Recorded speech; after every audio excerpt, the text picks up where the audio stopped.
शिकायत की है, बीजेपी सांसदों के अनियंत्रित आचरण की शिकायत की है।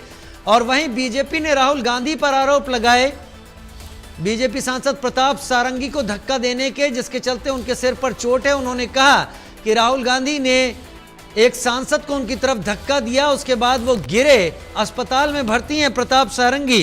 इस सारी कवायद के बीच में सारे आरोप, ये तस्वीरें हम आपको दिखा रहे हैं, प्रताप सारंगी अस्पताल में भर्ती हो गए हैं और उनका ये कहना है, उन्होंने बयान दिया है कि राहुल गांधी ने उनकी तरफ एक सांसद को धक्का दिया, जिसके बाद वो नीचे गिरे और उनको सिर पर चोट आई। अब ऐसा उनके कहने के बाद और अस्पताल में भर्ती होने के बाद अब कांग्रेस की तरफ से बयान दिए गए हैं कि मल्लिकार्जुन खड़गे को भी पैर में चोट आई है। कांग्रेस ने लोकसभा अध्यक्ष से शिकायत की है जाके। प्रताप सारंगी अस्पताल में भर्ती हैं और कांग्रेस बीजेपी सांसदों के अनियंत्रित आचरण की शिकायत कर रही है, लेकिन बीजेपी के सांसद अस्पताल में इस वक्त भर्ती हैं।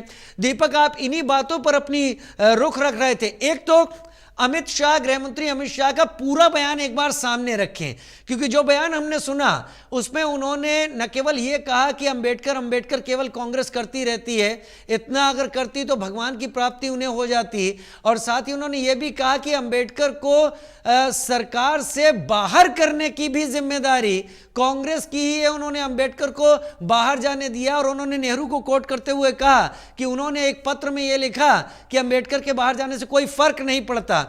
लेकिन इसके बाद जो टसल असल शुरू हुई है, विपक्ष ने इसे अंबेडकर के अपमान का मुद्दा बनाया। दीपक, कितनी ज्यादा गर्मा गर्मी है अब दोनों पक्षों में?